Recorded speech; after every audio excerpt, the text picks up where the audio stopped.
Hey YouTube. Today I want to talk about using Lee reloading dies in a Dillon 650XL loading press. They say you can't, that Lee dies will not work in this press. And I'm going to show you the issues that the Lee dies have and see if we can overcome that. So, the Lee reloading die, the problem is that the 650 press does not come as high as a Lee press. You end up with about a ½ inch or so gap, maybe 3/4, compared to the Lee press. The press comes up to about a 1/4 of an inch under the tool head. So the problem is you run out of threads because you got to thread this down farther. So if you see on this one, this is the sizing, or not the sizing, this is the bullet seating die. And I am using a taper crimp on this. This is 45 ACP that I have in here right now. And this has enough threads that I'm able to lock it down, but I switched what type of lock nuts. I'll explain that here in a second. Now, this is the real problem, is the seating, full-size, I can't talk today. The full-size sizing and depriming die is the real problem. And as you can see, you can't even see any threads down there. There's probably only about one thread that this is locked down with. So that's where the problem lies. And that's amplified by, these are the Lee lock nuts. They have an O-ring. So by the time you thread that down there, that O-ring is near your threads and you can't lock it down. You could probably turn this over upside down and it would probably be able to grab a thread. But I switched to using these Dillon lock nuts. They're a lot thinner profile. And before that, I used these Hornady clamping lock nuts. And I used that before I had multiple tool heads, and then I could switch my dies out and still get the same spot. But it's been recently suggested that since there's so much space under here, that we could put the lock nut on the underside. See, so let's take a look here and let's see if we think we can switch the lock nut to the bottom side of this tool head and see how it comes out.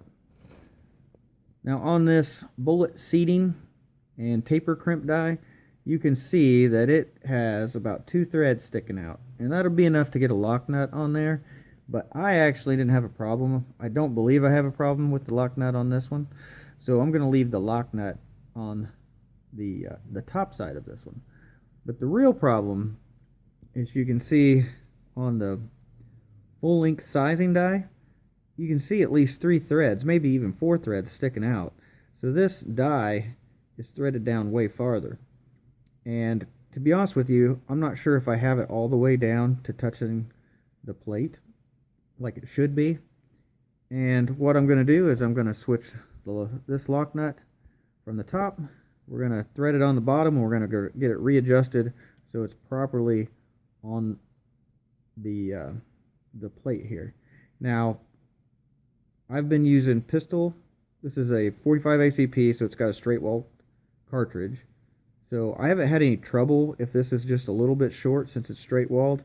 But if you got a necked rifle cartridge, you're going to want to make sure that that's adjusted properly, or you're not going to get your neck and everything correctly sized. So let's go ahead. We'll take the tool head out and see if we can get that lock nut switched and get it adjusted. And there's the lock nut on the bottom. It fit perfectly, no problems there. It's real easy to set up. Just threaded the die down till it touched the plate, the shell holder plate, and then lowered the tool head and put the lock nut on, tightened it down with the 1-inch wrench since it's a Dillon lock nut. Now if we look at the top, you can see where the problem lies with the Lee dies. It's only got 1 full thread, maybe 1.5, if that, to be able to lock it down once it is in the correct position.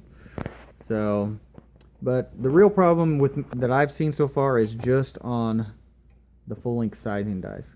I seem to be able to get enough adjustment out of my bullet seating and taper crimp dies, and also I'll show you another tool head.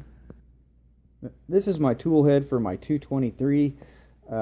These are RCBS dies, but I am using a Lee factory crimp die, and you can see threads sticking out of that. So I've had no issues with the factory crimp dies from Lee.